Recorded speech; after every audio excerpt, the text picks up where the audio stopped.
Olá e bem-vindos ao Internute, o outro lado da internet. Comigo, Peter. E comigo, Bruno. Peter, pergunta de hoje. IAs vão dominar o mundo? IAs, pra quem não sabe, inteligência artificial, né? A gente tá falando aqui, será que vai chegar esse momento que os filmes de ficção científica lá atrás já nos avisavam que os robôs vão tomar consciência e vão dominar o planeta? Ou será que não é pra tanto? Já vou avisar aqui pra todo mundo que minha voz tá um pouco diferente, mas sou eu mesmo. Eu tô abanando aqui na câmera, é o Bruno. Não é um robô que o Peter colocou no meu lugar aqui, que tomou meu trabalho. Só porque eu tô com um pouco de dor de garganta, mas sou eu aqui, viu? Não é um robô. Não que não seja uma... Bom, deixa assim, vamos seguir. Realmente esse mês a gente fez algo mais temático para a tecnologia, né? Na segunda-feira, nas minhas notas, eu falei um pouco sobre tecnologias analógicas.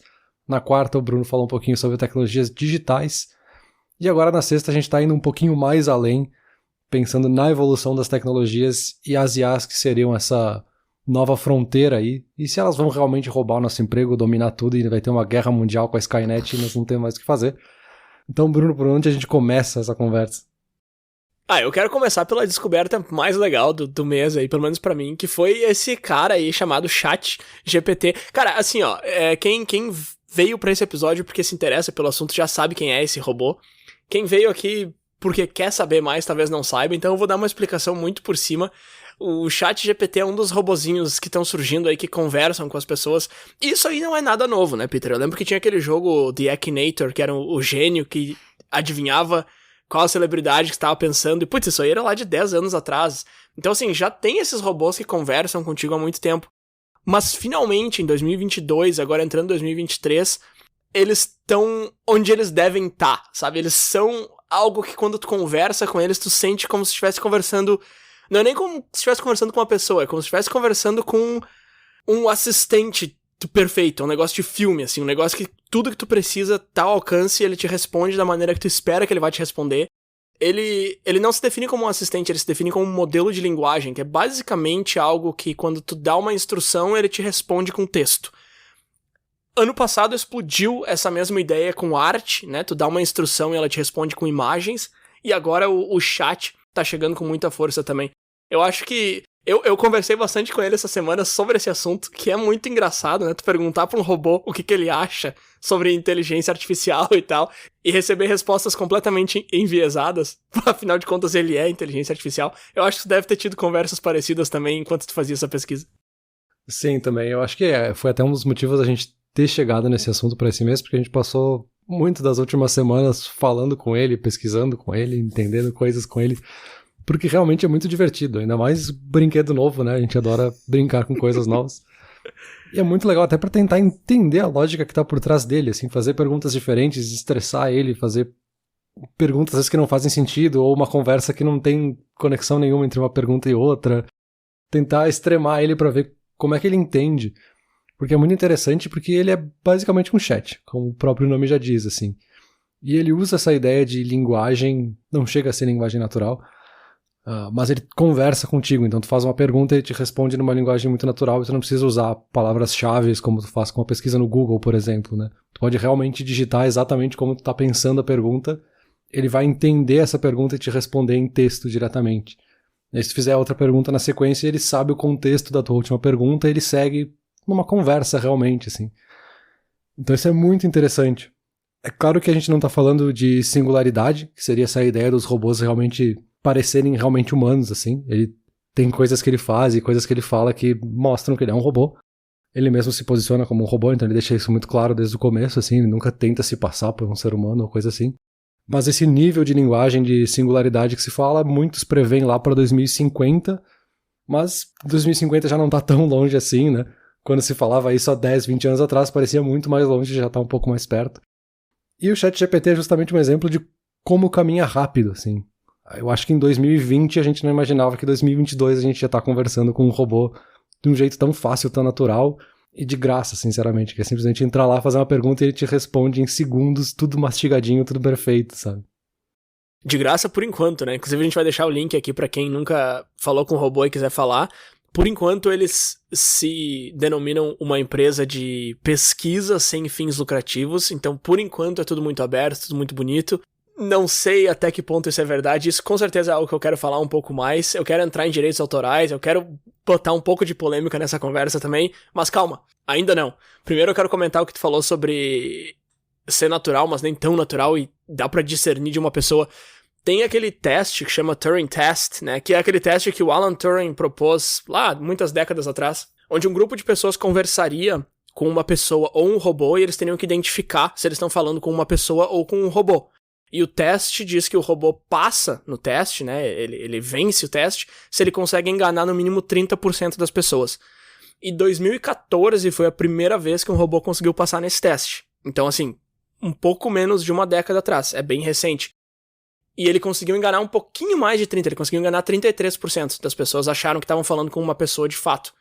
Hoje em dia, cara, tu fala com o chat GPT ali, ele consegue chegar num 30% com mais facilidade, eu acho. Aí que tá, esse teste ainda não foi conduzido em grande escala com robôs mais recentes, porque a gente tá falando de robôs que foram lançados literalmente há poucos meses, né?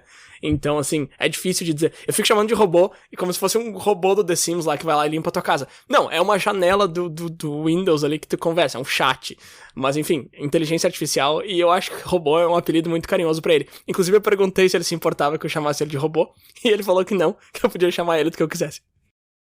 É, claro, aqui deixando claro justamente que a gente está falando do ChatGPT, que é uma das ferramentas, que é uma das lógicas que está por trás aí, que é a tecnologia que foi desenvolvida pela OpenAI, que é uma das empresas que está estudando isso, e o GPT é justamente um dos modelos que eles desenvolveram aí para falar justamente, pesquisar e trazer essa linguagem de escrita justamente, e disso derivou o ChatGPT, que aí sim é o que faz esse chat, que faz essa conversa, que te traz perguntas, e que muitos já questionam, justamente, né? Eu comentei um pouco por cima, mas muitos já questionam se essa lógica de chat não vai substituir o que a gente entende hoje como Google, que é a nossa fonte principal de pesquisa, né? Ou pelo menos a nossa porta inicial, assim, é o ponto de partida, é a gente entrar no Google e fazer uma pergunta, e dali a gente vai atrás das informações.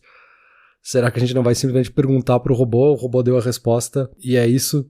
E aí eu já puxo um negócio que tu falou nas tuas notas, que é sobre acesso demais, às vezes banalizar algumas coisas, assim. É tão fácil eu perguntar pro robô e o robô me dá uma resposta e tá, é isso, eu não vou pesquisar mais, eu não vou me aprofundar, eu não quero aprender sobre esse assunto. O robô já disse, tá ali, porque é interessante que esse robô não te dá nenhum link, ele não te dá nenhum caminho, ele não te dá nenhum... Claro, hoje, né, e esse robô especificamente, talvez no futuro tenham outros que te levem possibilidades de se aprofundar. Mas eu acho que é tão fácil simplesmente receber uma resposta pronta, e a gente sabe que a gente tem um viés humano, assim, de gostar de respostas prontas pras coisas, porque nos dá uma sensação de verdade, de resposta absoluta, que pode ser que a gente banalize, assim. É tão fácil, tá, essa aí é a resposta e deu. Mas quem me garante que o robô respondeu certo? Nem o robô sabe dizer isso, porque ele depende das fontes onde ele pesquisou. E se aquela fonte lá atrás estava errada, ou se a codificação dele, o modelo de linguagem dele fez ele interpretar aquilo da forma errada, ele vai te dar a resposta errada, tu vai sair achando que essa é a resposta, porque ele não fala de uma forma assim, eu acho que é. Ele fala, é isso e ponto, sabe? Então tem talvez uma banalização e até tirar o valor da pesquisa. E aí talvez seja um pouco de viés nosso, porque a gente gosta de pesquisar coisas e a gente tem um podcast justamente para isso. Mas tira um pouco do descobrimento, de tu aprender, de tu ver várias fontes e ver o que cada um diz e pegar contrapontos, porque muito do que a gente faz aqui no Entornute é justamente mostrar que às vezes não é sim ou não, às vezes não é preto no branco, assim, as respostas estão meio no meio turvas e às vezes não tem resposta, sabe? Mas tu vê como é um perigo realmente muito grande, né? Porque tu acabou de dizer, a gente gosta de fazer essa pesquisa e mesmo assim a gente já meio que caiu nessa de, olha que fácil isso aqui. Porque é aquela coisa, né, cara? É muito fácil tu se acostumar com algo melhor e é muito difícil de se acostumar com algo pior. A nossa tolerância pra mudança, ela é muito diferente, né? Quando se fala de algo pra melhor e quando se fala de algo pra pior. Então, assim, se tu se acostumou com algo que é mais fácil, voltar depois é muito difícil. Então agora mesmo, há pouco tempo a gente tava conversando aqui, eu perguntei um negócio pro robô, ele não soube me responder, daí, vou ter que ir no Google agora. Aí coloca no Google, aí, não era o primeiro resultado, meu. Onde é que eu vou? Eu vou ter que abrir um site, eu vou ter que abrir um... O que é? 2022? A gente voltou no tempo. Tipo, claro, eu tô exagerando aqui, mas assim, é muito fácil a gente se acostumar, né? Aquele exemplo que eu dei nas notas ali mesmo, de perguntar um negócio pra Siri e ela já me dá a resposta. Eu não quero entrar num catálogo de filmes da Pixar pra saber qual é o cachorro que fala esquilo. Eu só quero que tu me diga qual é o cachorro que para e fala esquilo. É o Dog do Up. Beleza, é só isso que eu quero. Eu não preciso de de 1 bilhão de resultados, Google. Eu não quero 1 bilhão de resultados, cara. Mas, de repente, eu deveria querer, né, Peter? Não 1 bilhão, mas, de repente, eu poderia olhar umas 5 ou 6 fontes pra saber se realmente é o Doug. Ok, exemplo tosco, eu sei que é o Doug. Mas se a gente tá falando de algo um pouco mais importante e um pouco mais cheio de nuances, de repente eu deveria querer mais resultados. Acho que esse que é o perigo dessa facilidade, né, de acesso à informação. Perigo do acesso e da forma como ele fala, assim, por ele parecer tão humano e parecer alguém que tá falando contigo no chat.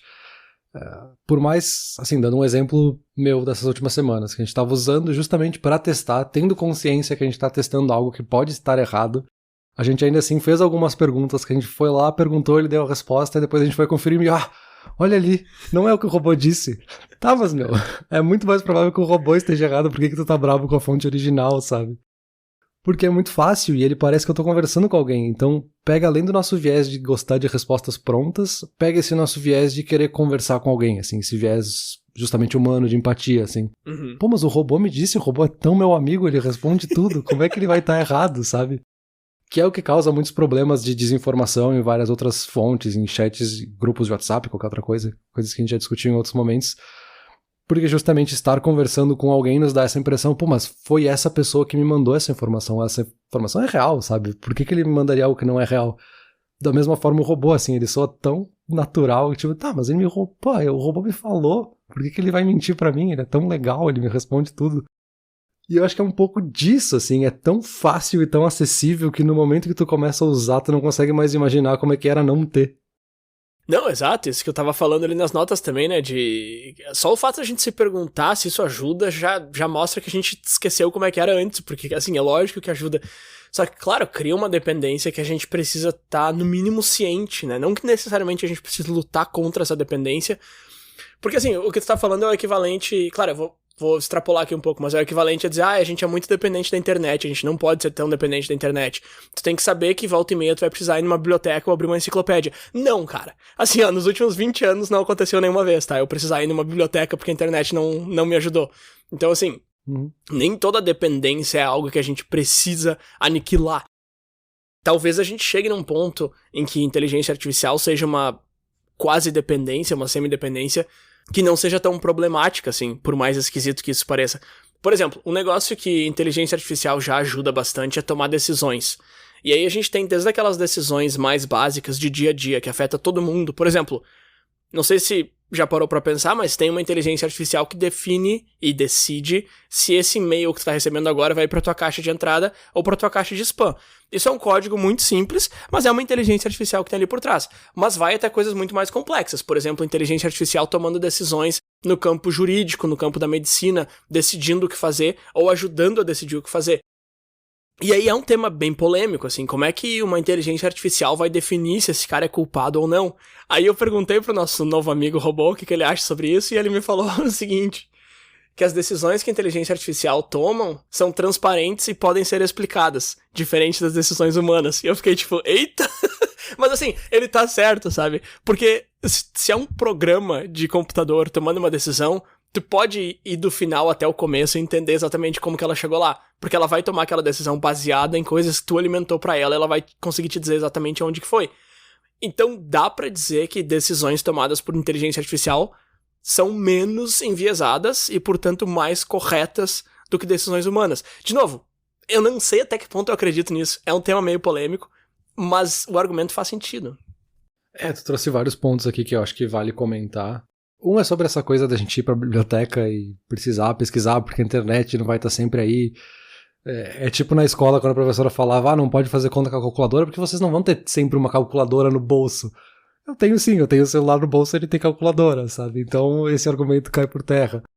Mas eu entendo que não tá errado, assim, essa motivação original, assim, da professora ou da sociedade, enfim, de desconfiar dessas tecnologias e tudo, porque já é uma desconfiança de muitas universidades, principalmente nos países que falam inglês, né? De usar esse chat para produzir textos e produzir redações, enfim, e não produzir por conta, isso seria plágio e tudo. E eu li justamente um texto que eu vou deixar aqui na descrição depois, de um educador falando justamente que não tem nada de errado com usar isso, assim. Você tem que usar como uma ferramenta justamente para te desenvolver melhor o teu texto e fazer algo melhor. Então, O que tem que mudar não é a gente proibir a ferramenta, é a gente mudar os estímulos, as motivações e o porquê a gente está pedindo para desenvolver esse texto. O que a gente quer com esse texto que ele vai produzir, que o aluno vai fazer. É meio que uma coisa parecida quando se começou com a Wikipédia, assim, no começo não pode pesquisar na Wikipédia, não pode fazer trabalho de escola com a Wikipédia porque tá errado, é proibido. Tá, mas não tem como proibir, assim, não faz sentido, sabe? A ferramenta, ela vai existir pelo motivo que a gente acabou de discutir, que ela é tão fácil, tão acessível, que a gente vai usar e a gente não imagina mais viver sem. A gente tem que mudar, às vezes, esses estímulos e motivações de por que a gente tá fazendo essa pergunta lá no começo, sabe?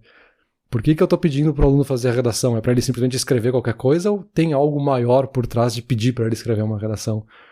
Que aí entra nessa coisa de ser uma ferramenta, que aí eu acho que confunde um pouco com alguns determinismos tecnológicos, assim, e aí entra essa questão de vieses também. Porque, beleza, assim, a tecnologia é mais transparente, eu posso ver como é que foi feito o código, o algoritmo e a metodologia e o white paper que tá por trás dessa tecnologia e o modelo e dessa IA e tudo, mas ela ainda foi escrita por uma pessoa, sabe? E essa pessoa pode ter colocado os vieses dela ali dentro, assim. E aí essa IA se desenvolveu a partir desses vieses e ela cresceu em cima desses vieses e chegou num ponto que é muito difícil de perceber onde é que começou esse viés. Para citar um exemplo, né? Poderia ser qualquer coisa de errado ali. Então acho que no fundo a gente não pode separar as coisas assim porque ela ainda é uma coisa de origem humana e que vai ser usada por humanos. É uma ferramenta como qualquer outra, sabe? Acho que a gente não pode esquecer do fato de qualquer tecnologia ser como o papel é uma tecnologia, um martelo é uma tecnologia, qualquer outra coisa é uma tecnologia que a gente usa para desempenhar alguma função para nós ou para a sociedade. Cara, perfeito, mas aí a carona que eu quero pegar nesse teu último argumento é o seguinte: uma inteligência artificial tem só o que tu deu pra ela. E foi o que tu acabou de dizer, né? Uma pessoa que montou, ela só tem aquilo ali. Isso é uma coisa interessante, assim, a gente não percebe a quantidade imensurável e infinita de coisas minúsculas e gigantes que guiam as nossas decisões como ser humano. Tudo, desde que eu nasci até esse momento agora, o que aconteceu nessas últimas 3 décadas, tá moldando de certa forma o que eu tô falando aqui nesse exato momento. E são referências e interferências que a gente não percebe e que uma inteligência artificial não vai ter, ela não vai ter nada disso, ela vai ter só o que eu dei pra ela. Mas aí entra o que tá acontecendo agora, que é tu montar uma inteligência artificial e tu larga ele no mundo. Quantos usuários, pra pegar o exemplo que a gente tava usando ali até agora, o ChatGPT teve nesses últimos meses? É um número gigante, assim. Então tu não tá mais falando de uma pessoa treinando um robô, entendeu? Tu tá falando de uma pessoa que criou um robô, botou ele pra ser treinado automaticamente por bilhões de fontes. Eu perguntei várias vezes pro chat quantas fontes ele usou pra saber tudo que ele sabe, e ele não sabe te responder. É um número ridículo, assim. Então tu fez isso, e depois tu coloca ele em contato com, de novo, milhões de pessoas. E aí, ok, cada pessoa tem os seus vieses e tal, mas aí tu vai entrando num consenso, tu vai chegando numa média, tu vai chegando num geral, e tu consegue treinar ele de forma que ele atenda aquelas milhões de pessoas e não só atenda a quem a criou, sabe? Então, assim, eu concordo contigo que uma inteligência artificial pode ter seus vieses, mas a gente já tá encontrando maneiras de minimizar esses vieses, sabe? Ou pelo menos deixar eles mais parecidos com a média de vieses da sociedade, digamos assim, e não só com os vieses do criador da tecnologia, sabe? Qualquer tecnologia, qualquer coisa que a gente desenvolve vai refletir um pouco dos vieses do ser humano, e a gente tem que ficar constantemente vigiando e monitorando e alterando, corrigindo, enfim, para ter o mínimo possível, mas a gente sempre vai ter vieses que sejam vieses que são consenso na sociedade da gente entender que uma coisa é dessa forma, porque a gente simplesmente, em sociedade, consensou que a gente entende essa coisa dessa forma, sabe? Mas são coisas que vão acontecer e eu não acho que é culpa das inteligências artificiais, porque, de novo, qualquer tecnologia, qualquer coisa que a gente faz também tem vieses e podem aparecer, podem ser bons ou ruins, apesar de que, na maioria das vezes, podem ser ruins. E só pra deixar outra coisa clara, assim, a gente tá focando muito no ChatGPT, porque eu acho que é o que ele tá mais em alta, assim, nessas últimas semanas, e que a gente usou muito, a gente explorou muito, mas eu acho que serve pra qualquer tipo de IA, assim, generativa, que gere conteúdo, que gera imagens, como o Dream Studio, que gera textos, como é o caso do ChatGPT, e assim como vários outros que criam outros tipos de conteúdo. Tem IAs que criam música, que a gente não consegue nem distinguir entre uma música criada por um ser humano ou criada por um robô, então tem várias coisas interessantes acontecendo ao mesmo tempo, por mais que a gente esteja usando aqui o ChatGPT como exemplo disso, né? Não, perfeito. Inclusive, deixa eu usar esse teu comentário aí pra puxar pra outra ferramenta aqui que também tá em alta, né? Que é essa geração de imagens, né? Inclusive, há uns 2 meses atrás, teve uma onda no Instagram aí que todo mundo fez uma foto de perfil gerada por computador. E, cara, foi um negócio absurdo, assim, que em um dia eu vi umas 30 pessoas fazendo. Aí eu falei, tá, deixa eu ver como é que ficaria a minha. E aí quando eu cliquei, eu vi que tinha que pagar. Eu falei, caramba, tá todo mundo botando dinheiro pra... E foi um negócio... E, tipo, no dia seguinte já não vi mais nada, assim. Foi um negócio absurdo. Eu não sei que fenômeno que foi aquele, mas eu tô pegando nesse ponto porque isso aí encaixa com uma coisa que eu falei lá no começo, que são empresas que estão criando essas tecnologias como sendo algo pra pesquisa, mas aí elas mandam o produto final pra uma outra empresa que vende aquilo ali pra fins lucrativos. E aí a gente entra numa sub-área dessa discussão que eu acho muito interessante também, que é o quão legal é isso tudo e o quão ético é isso tudo, sabe? Porque assim, no chat GPT é muito difícil tu conseguir identificar da onde que ele tá tirando aquilo ali. Só que assim, ele não pensa, tá? Ele é inteligência, mas ele é inteligência artificial. Não é ele que tá escrevendo aqueles pontos. Ele tá fazendo aquilo ali baseado em algo que ele aprendeu. Ok, mas aprendeu aonde? De repente ele aprendeu aquilo de um outro autor e ele tá mastigando e te entregando como se fosse dele. E o dele, que eu digo aqui, obviamente é da empresa que o criou, porque ele não tem como ser dono de nada porque ele é só uma tecnologia. Ele não é uma empresa, ele não é uma pessoa. Só que com arte isso fica muito mais claro, assim. E aí eu vou deixar vários vídeos aqui na descrição. Eu vi alguns documentários, tá? Eles são meio longos, não tem como entrar em todos os pontos. Mas uma coisa que eu achei muito bacana era... desses sites que criam imagens, tu pode entrar lá e colocar o nome de um artista, então vai lá, Romero Brito, sei lá, Kandinsky, Picasso, ou artistas mais recentes, né, pessoal que faz arte digital, e pedir pro robô ali, pra tecnologia, o que tu quer que ele faça. Então, sei lá, um computador flutuando no meio de um unicórnio, no estilo de fulano, no estilo de Peter, sei lá, nome do artista. E aí ele vai criar vários exemplos de arte no estilo daquele artista. Então, assim... aonde que ele aprendeu a fazer aquilo ali, sabe? É óbvio que essa tecnologia tá pegando a arte que já existe daqueles artistas e criando em cima. E aí eu queria até ouvir a tua opinião, assim, porque esse cara que eu tava ouvindo o documentário, ele falou, eles estão claramente roubando o estilo desse artista, mas ao mesmo tempo não tem como tu colocar direito autoral em cima de um estilo de arte. Então, assim, eu não sei até que ponto eu concordo com esse argumento, mas assim, é lógico e muito visível que sim, cara, ele tá pegando uma arte que já existe, que tem direitos autorais, tá usando ela pra recriar um negócio e te dando como se fosse dele, sabe? E por vezes cobrando por isso. E esse dinheiro, obviamente, não vai pro cara que fez a arte inicial, vai pra empresa que criou a tecnologia que recria a arte original, sabe? Sim, eu acho que essa questão de direitos autorais é uma discussão que vai durar, eu ia dizer anos, mas eu acho que décadas. Certamente, porque é algo que vai muito longe, assim, já tem vários processos em andamento entre artistas, entre gravadoras, entre estúdios, contra essas empresas que são as donas dessas tecnologias, enfim, que hoje elas se defendem muito a partir do argumento de que são pesquisas e que eles não têm o controle total do que está sendo gerado, e eles não estão usando isso para fins lucrativos, né, a princípio. E aí já fica muito mais complexas aquelas definições de que eu tô fazendo uma paródia, ou eu tô fazendo uma adaptação a partir de alguma coisa, e não é exatamente a obra original, enfim. E até tem coisas mais subjetivas, assim. Uma entrevista que eu vi com o Nick Cave, que é um músico, pra quem não conhece, falando sobre letras, né, e algumas pessoas mandaram pra ele letras feitas no chat GPT que pediam pra imitar o estilo dele, e aí são letras que realmente parecem que foram escritas por eles, apesar de não ser tão natural assim, obviamente. Mas a crítica dele é que essa IA ou qualquer outra tecnologia não vai gerar nunca uma letra com um sentimento humano, com o verdadeiro sofrimento humano, que é a forma que ele fala.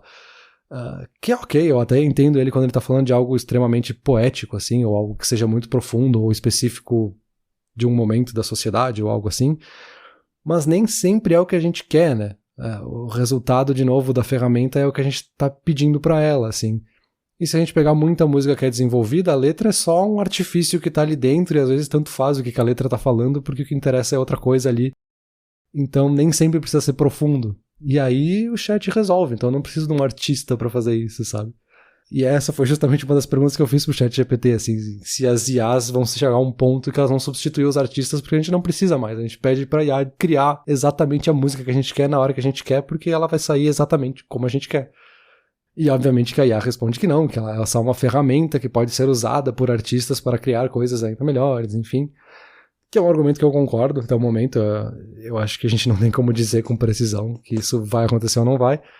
Mas eu bato sempre na tecla, né, de que é uma ferramenta, e assim como a gente aprendeu a usar o Photoshop para editar imagens e criar outro tipo de arte, a gente pode usar IAs generativas para criar outro tipo de arte, assim. Eu acho que, de novo, esse argumento de proibir a tecnologia não vai colar, sabe?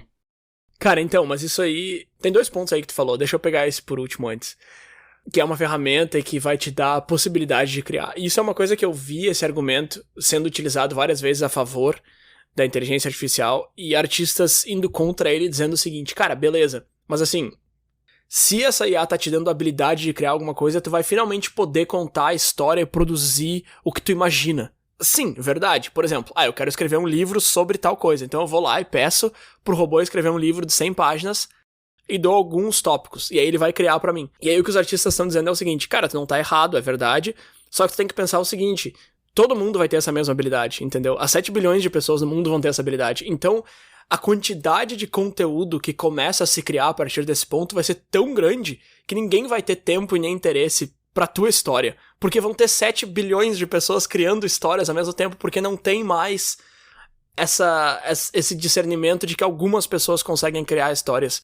Porque assim, se tá num grupo de 100 pessoas onde 10 escrevem, os outros 90 vão ler aqueles 10. Então assim, tu tem um pra cada 9.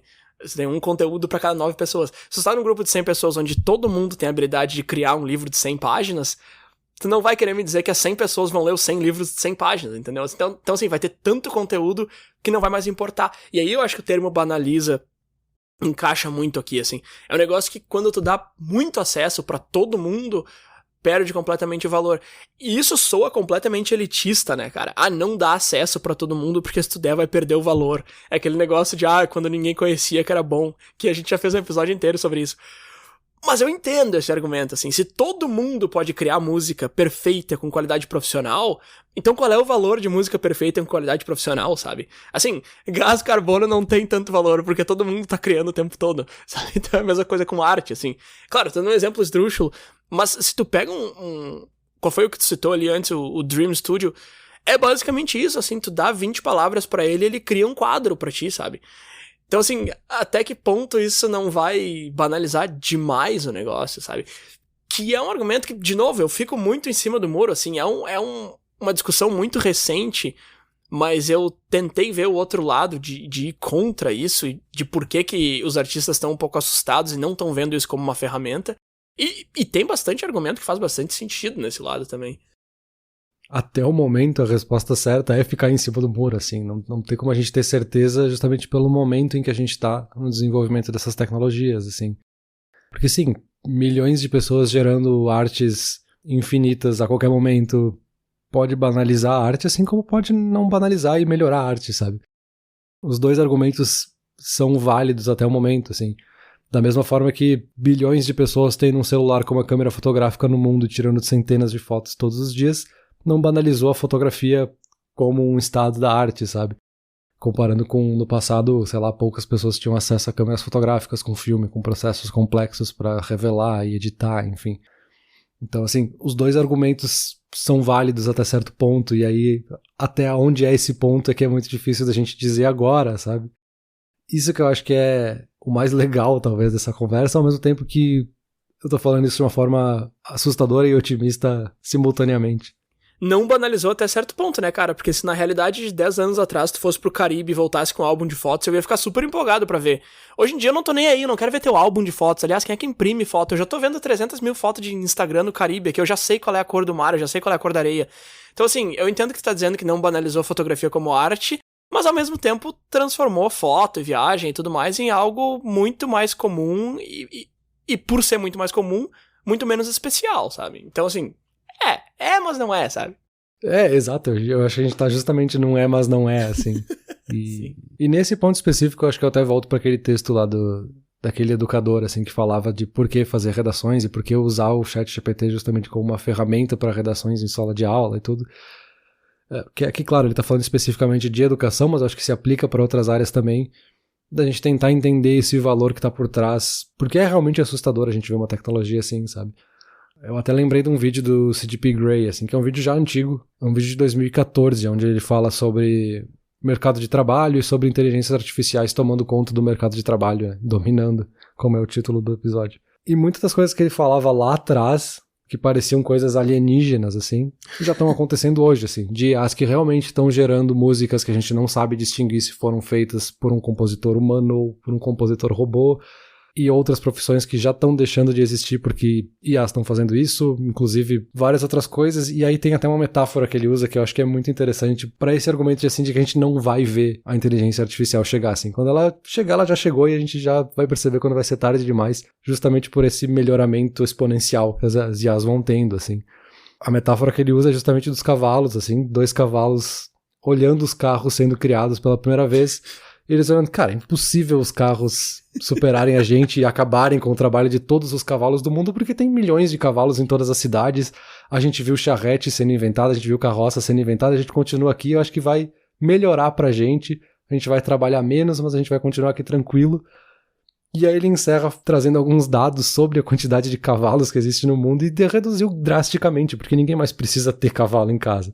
Então a, entre aspas, população de cavalos reduziu extremamente, porque não são mais necessários. E é uma metáfora esdrúxula, obviamente, mas que deixa a gente pensando, assim, realmente vai ter coisas que a gente não vai precisar mais, e será que a gente vai gerar empregos novos o suficiente para superar tudo que a IA vai produzir a mais para nós? Eu não tenho a resposta, talvez tu tenha, mas vamos ver. Eu tenho a resposta. Não, a gente não vai gerar emprego suficiente. Cara, claro, ninguém tem a resposta, né? Só que se tu pensar um pouco assim, tu já chega numa semi-conclusão de que não vai, cara. Porque quando tu tá falando de, tipo, 100 pessoas trabalhando numa fábrica e um cara lá em cima, e aí chega uma tecnologia que faz o trabalho daquelas 100 pessoas, talvez tu precise de mais um cara, ou 2 ou 3 lá em cima, mas tu não precisa de 100, sabe? E isso é algo que a gente já viu várias vezes com certas tecnologias, mas a gente vem conseguindo achar empregos e tal que vão substituindo. Só que quando a gente começa a falar de inteligência artificial, aí eu já acho bem mais complicado, assim. E aí eu acho que a discussão não é nem se a gente vai conseguir gerar emprego suficiente ou não, a discussão é o que acontece quando a gente não consegue gerar emprego suficiente. E aí a gente tem aquela utopia de que não, aí a vida vai ser melhor, todo mundo vai trabalhar menos e focar em desenvolvimento pessoal e tal. E eu acho isso meio conto de fada, assim, cara. E nesse momento eu vou te dizer que esse é o lado bom da gente já tá na metade da vida aqui, porque a gente não precisa se preocupar muito com isso. As gerações que vêm mais pra frente, ou a gente vai ser que nem os cavalos ali do teu exemplo, né, cara? Daqui a pouco a gente tá achando que vai estar tranquilo e não tá. Mas eu acho que isso é um problema pra gerações mais pra frente. E eu não tô falando de 5 gerações, eu tô falando de, tipo, 1 ou 2, assim, mas pelo menos não vai ser problema nosso, eu acho, sabe?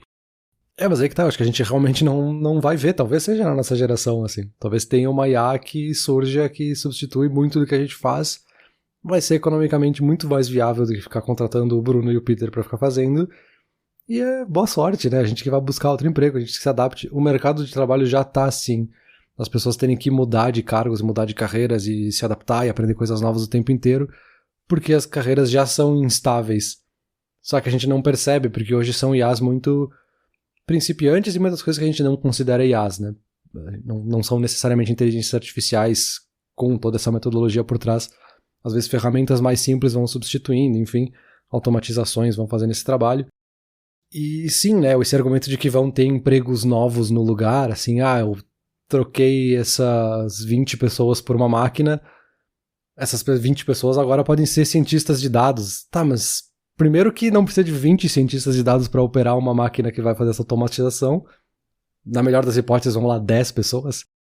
E ainda assim, qual que é o processo para pegar uma pessoa que já tá lá nos seus 50, 60 anos de idade e fazer ela se tornar um cientista de dados para daí ela ter essa nova profissão e aí ela poder atuar nesse novo campo que foi criado, sabe? O fato das tecnologias serem tão exponenciais na evolução delas faz com que a gente, enquanto ser humano, não consiga acompanhar às vezes.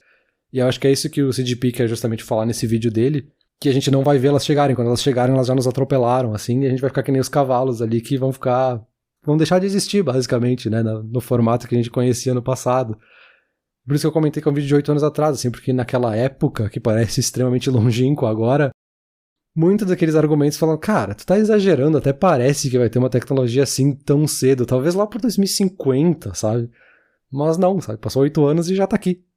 Sim, mas é muito longínquo, assim, é que a gente tem uma visão um pouco caricata ainda dessas IAs. Por exemplo, tem aquele meme que fica circulando aí, já tá há 10 anos circulando, do robô da polícia, que a mulher foi tentar avisar que tava tendo um crime e o robô cantou uma música e pediu pra ela se afastar, sabe? Tipo, e não fez nada.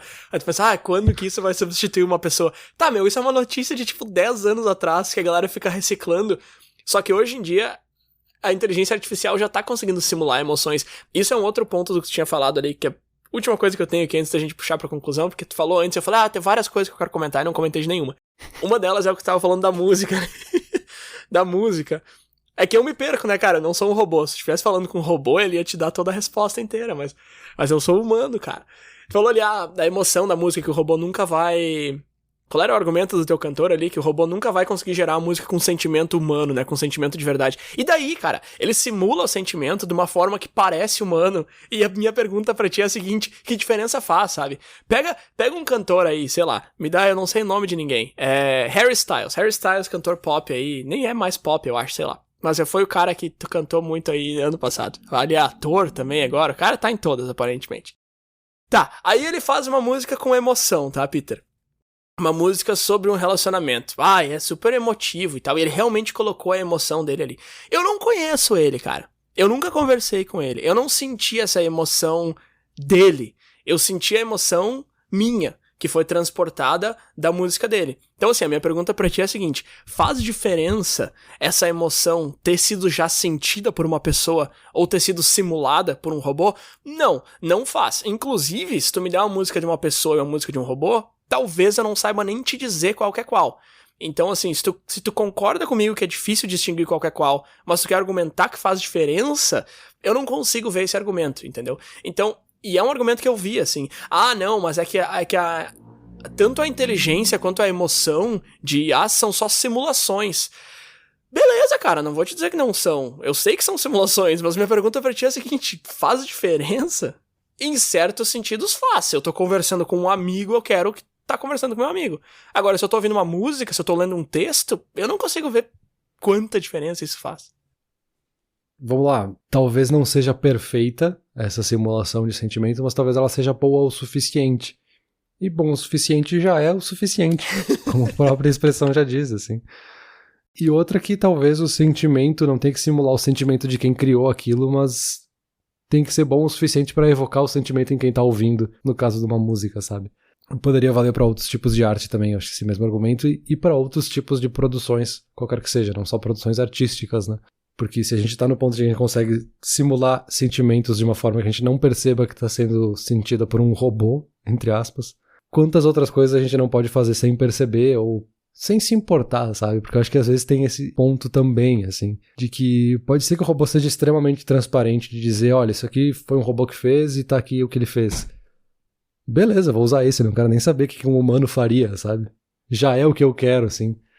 Por isso que é uma coisa muito interessante pensar em ferramentas e pensar que desde lá do papel, desde lá que a gente desenvolveu a roda, ela é uma ferramenta para nós, porque é uma ferramenta muito nova, é uma forma de ferramenta muito nova que é realmente assustadora, assim, a gente tá justamente nesse comecinho da curva de adoção e ver tudo isso acontecer, ainda mais a gente que tá tentando testar e fuçar nessas coisas, assim.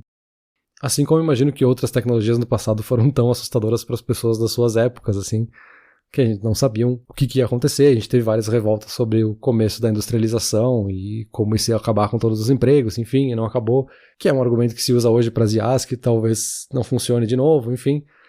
Então é muito interessante ver essa evolução constante lá do analógico pro digital, para agora, para as IAs, e ver como são tudo ferramentas ao mesmo tempo em que elas têm impactos tão diferentes no nosso dia a dia, sabe?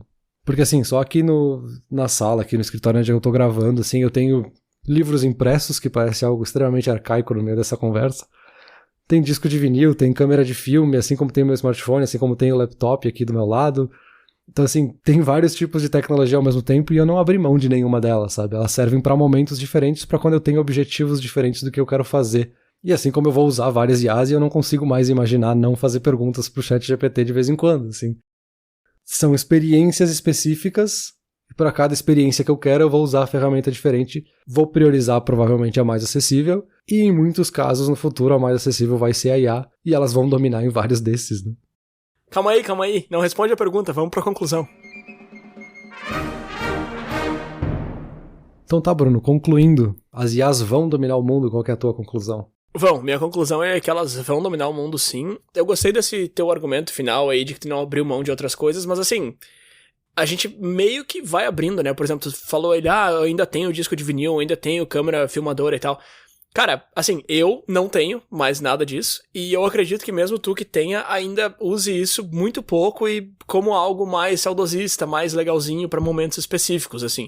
Então, claro que a gente tem essa visão apocalíptica de que, a TV vai matar o rádio, sempre aquela mesma abobrinha, né? E tá, não é pra tanto, assim. Mas sim, ela chega e dá uma destruída naquilo que tava pra trás. Eu acho que a inteligência artificial vai fazer isso com muita coisa, assim. Eu acho que ela vai, entre aspas, dominar o mundo. Só que eu não acho que vai ser a inteligência artificial do filme do Stanley Kubrick, trancando todo mundo pra fora da espaçonave e matando... Olha o tamanho do spoiler que o cara deu, né, meu? Mas também o filme é filme de 40 anos atrás.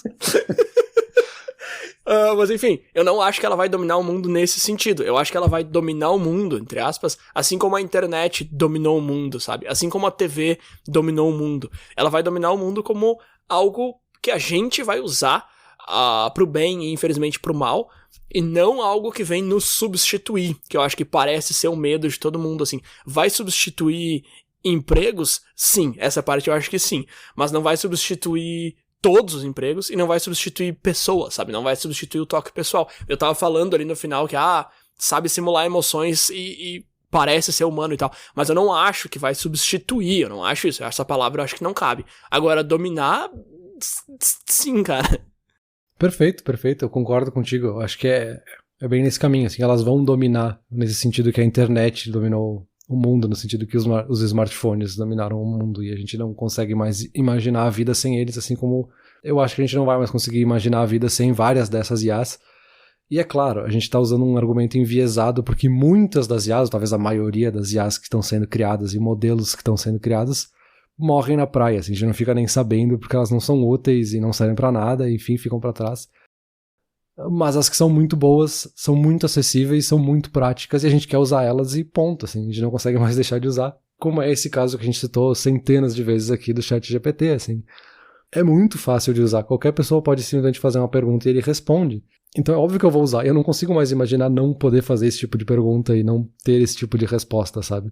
E claro, de novo, né, eu posso continuar ouvindo discos de vinil, eu posso continuar fazendo outras coisas antigamente, mas, que nem tu comentou, uma experiência extremamente específica que eu tô buscando, sabe? Outras pessoas não querem. E eu acho que ainda assim, essa dominância vai ser justamente porque em 90%, 99% dos casos, a gente vai recorrer à IA porque ela é a ferramenta mais adequada e mais acessível, mais fácil, mais prática naquele momento.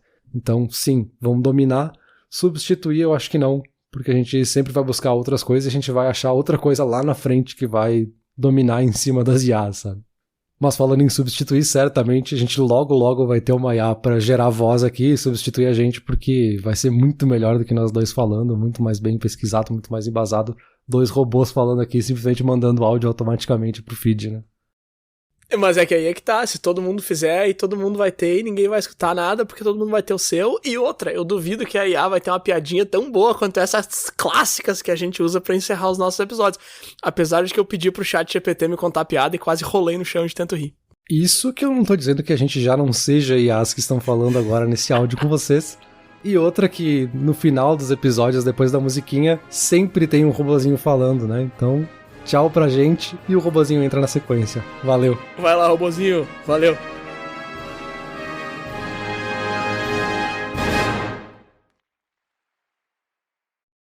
Olá, ouvinte. Se você gosta do Inturnute, não deixe de compartilhar nas redes sociais e de seguir no Spotify ou no seu aplicativo de podcasts favorito. E se você quiser compartilhar a sua resposta para a pergunta da semana, é só enviar uma mensagem. Muito obrigado, e até o próximo episódio.